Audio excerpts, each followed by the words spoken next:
Hi everyone, welcome back to my channel. I'm Isabel and this is my library. In today's video, I bring you the audiobook book tag.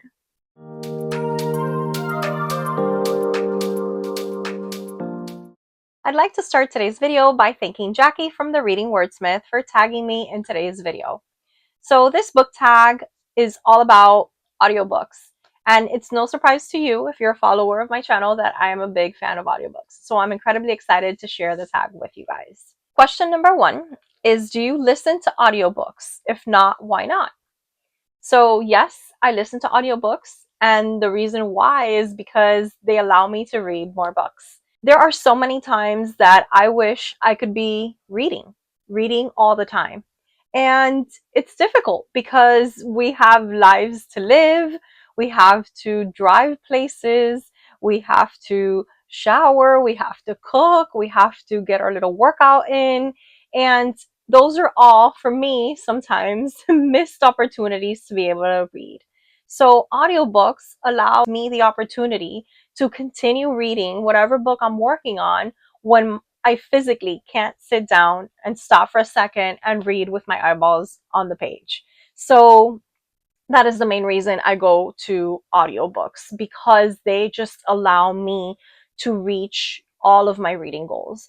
If I were to remove audiobooks from the way that I read, I probably would not be able to read as much as I read each year or meet all of my reading goals or make a dent on my TBR. And that's the main reason why I love audiobooks. Question number 2. How has your use of audiobooks changed over time? If so, how? So it has changed. I was not always an audiobook reader. Discovering audiobooks was definitely a game changer for me, but there was a time when I really didn't use audiobooks. So that has changed. Now I significantly consume more audiobooks than I did before. I used to also consume audiobooks as like an isolated kind of thing. So I had like an audiobook going for a book I was interested in that I didn't really have, that I didn't own. And then I had whatever books I was reading physically. As years have passed by, I've discovered the method that works better for me.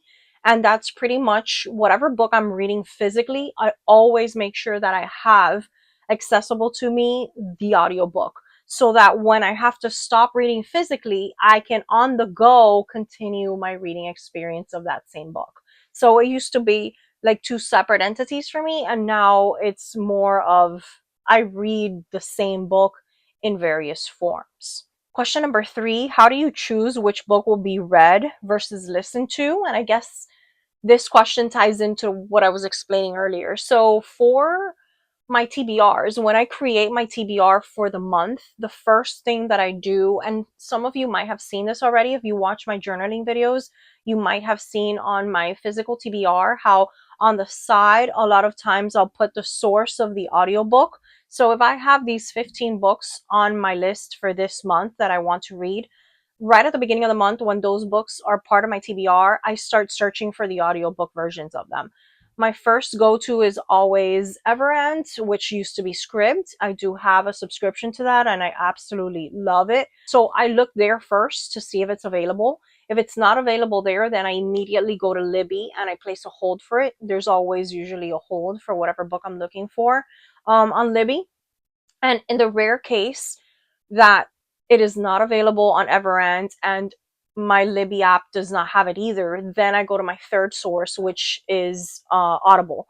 And then I'll go ahead and use one of my credits for it. But in reality, using Everand and Libby has been so wonderful for me that a lot of times I have my Audible credits backed up. And at times I'm worried I'm going to lose a credit because they do expire, simply because I kind of save those for things that I really can't find anywhere else. And if I have to wait for it, that's fine. That kind of also affects or determines my TBR. If there's, I have to wait like a week for a certain book, then I'll just go ahead and move on to the next one that's readily available on Everand or even on Libby. So that's basically how I choose what books to listen to. I tend to just have an audiobook ready on hand for whatever book I'm physically working on at that moment. Number 4, do you look into narrators before you listen or go into it blind? I go into it blind, but I'm very happy when the narrator is a narrator I love or I've heard from before, or if there's like a special kind of treatment to the audiobook. Maybe we have more than one narrator, maybe we have some special effects going on. I think all of that enhances the reading experience and is so wonderful. So I truly enjoy when it does that. I won't pick a book up just because it's narrated by a person, but I will be happy if a book I am, getting is narrated by a narrator that I like or a really good narrator. And there's so many great narrators. There's also some that I don't love, right? But for me, it's mostly what I don't like is like the robotic voices. And I don't encounter very many of those, thankfully. Question number 5. Do you multitask while audiobooking? If so, what else do you do? So I'm kind of chuckling at the audiobooking word because Jackie in her video of this tag talked about how we should all use that word more often because it's kind of like a cool word. And the answer is yes. So I know some people listen to audiobooks while they're not doing anything. I cannot do that. So if if I'm not doing anything, I'm physically reading my book. And the most I'll do is read along with the audio if I'm in a place that's really loud or if there's a lot of distractions happening, I'll do that. But I will not just sit there and listen to the audiobook. I can't just do that. So I always multitask when I'm doing an audiobook. Like that's the reason I'm using the audiobook because I can't physically be reading. So with that being said, yes, I do multitask. There are things that I cannot do while I am listening to an audiobook. And then there are things that I totally can do. So it has to be something that doesn't require that I am writing or reading because then I can't do that. So it's mostly chores. Like if I'm doing chores, I love a good audiobook. While I'm driving, that's my favorite thing to do, listen to an audiobook. I used to be a big music in the car while I'm driving kind of person till I saw that I am wasting my reading time doing that. So now I limit my music consumption in the car when I'm with my family in the car, when there's other people in the car. But if it's just me by myself driving around doing things, I always have my audiobook going because I feel like I'm getting ahead of my book. I feel like just because I had to leave the book at home doesn't mean that I stop my reading experience. The book is going with me and I'm continuing reading. So I love doing it that way. I love reading in the shower. I love reading while I'm cooking, while I'm doing the laundry. So anything that's kind of chore related, that's the perfect opportunity for me to use an audiobook. The only thing I just don't do is listen to the audiobook while I'm not doing anything.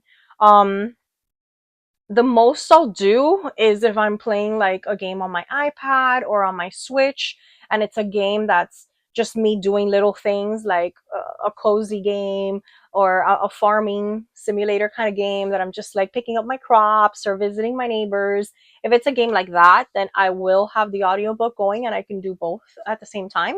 But I won't just sit there and stare off into space and listen to my audiobook. That's the only time that I won't do that. If I could do that, then I'm reading physically. Question number 6. If you're reading a series and you listen to the first book, would you ever switch to reading a later book? Or do they all now need to be listened to? And this is difficult for me to kind of answer because I'm not a series girly. As you guys know, I barely read any series. But yeah, I mean, I don't really think it matters. I never fully, I think, at this point in my reading career journey, I never listen wholly to a book on audio. Like I don't think I ever do that because I always have the physical book. So it's always like partially something that I listen to partially. So I'm reading and then it's time for me to go run an errand, go to the bank, the post office. I stopped on chapter 13. Then as soon as I get in the car, I continue that same book, chapter 14. I haven't maybe listened to chapters 8 through 13, I'll just skip to those. So I never fully, I think, just listen to the audiobook or, it's never just the full experience, at least for me. So as far as series is concerned, I don't think it matters because to me, the audiobook is just like a placeholder for the book when I can't read the book physically. So I'm sure I would end up reading the book in parts anyway, parts physically, parts audio, so on and so forth. And that's usually what works best for my lifestyle, for what I'm comfortable with. Question number 7. What percent of the books you're consuming currently are audiobooks? So again, it's always like in addition to the physical reading experience. So I want to say maybe like a 40%, 60% is read physically, 40% is read audiobook, because there are also things that I don't have audiobooks for, graphic novels that I read a lot of, mangas that I read a lot of, short novellas or short stories. Those I don't get the audiobook for. So, and I do read a lot of those, all my YA books, or even some of my older middle grade stuff. Like, so I do consume a lot of things that don't necessarily have audio. So I still want to say, yeah, maybe I'd say like 60-40%, maybe. That's 40% audiobook, I think would be like a safe bet for percentage. And then the bonus question, do you have a favorite narrator or a favorite book that you enjoyed in the audiobook format? So I definitely have a favorite narrator, and that is Imogen Church. If you've never heard one of her books, she's phenomenal. She is my favorite audiobook narrator. I discovered her with a Ruth Ware book, I believe. I think it was The Turn of the Key. That was the first time that I heard her voice, and it was just like an incredible experience. She has like the spookiest voice. She does, her voice acting is great. I mean, she's phenomenal. Like, I hope all of you just Google her real quick and see if you can hear this woman's voice, because she is awesome. So whenever I do find her name that she's narrating a book, I get so excited. And I know she has done multiple Ruth Ware thrillers, and I think her voice is perfect for that. She's wonderful. I like Stephen Fry as well. I think he's a wonderful audiobook narrator as well. So yeah, anytime I see those names, I get really excited because I know that they're wonderful experiences. As far as a particular book, I want to say the one that comes to mind is yeah, I think it has to be that book, The Turn of the Key by Ruth Ware. That book, it's Imogen Church, and then she does like these little sound effects, like like a creaking sound or something. Please let me know in the comments below if you know what I am talking about, because it was awesome. It was so cool. But besides that, I do enjoy audiobooks that have a very immersive kind of experience. So audiobooks that have sound effects, or audiobooks that have the multiple narrators, or there's like music stuff happening. So any production like that, like if for example a book has like a podcast element to it, I love when you could hear like the podcast of it, or the interviews going back and forth, and it's being recorded. So anything that has like a special effect like that, I do enjoy that experience, and I feel like that makes a world of difference in the reading experience. So as I'm recording this, my husband is listening on the other side of the door, and he wanted to make sure that I told you his biggest hot take when it comes to audiobook narrators, and that is Jim Dale is better than Stephen Fry.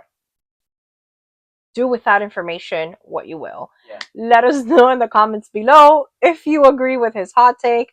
I don't have an opinion. I just know I really like Stephen Fry. That's been my audiobook experience from those two.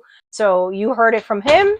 Those are some excellent recommendations for audiobook narrators.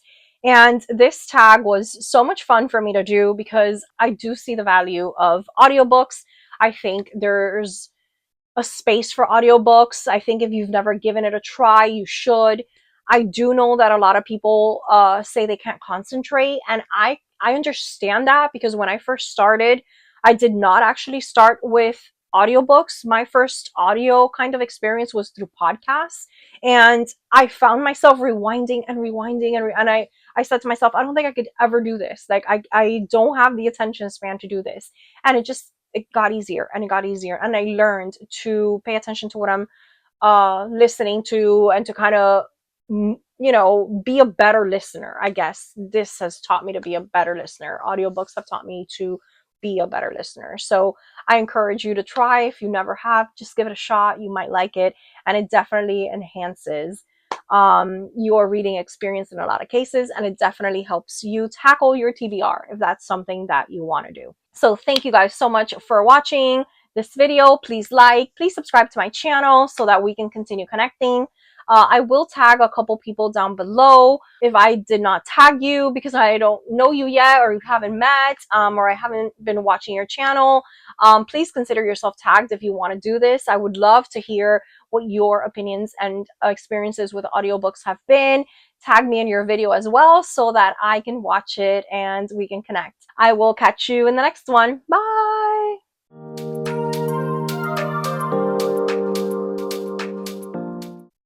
Yes, love. Martin Jarvis is really good too. He's like the best. I haven't heard anything. He's so good. Oh, are you listening to me? Yeah. He's so good. Yeah? Yeah, so good. And the guy who does Harry Potter too. Well, for me, Harry Potter was Stephen Fry. I read the British version. I read those too. But there's Stephen Fry does the British version, but the guy does the American version. Give me 2 seconds, I'll find his name. They're the best. Really? They're the best. And for action books, there's a guy too that I really like. Okay, I'll make sure I recommend those in the comments.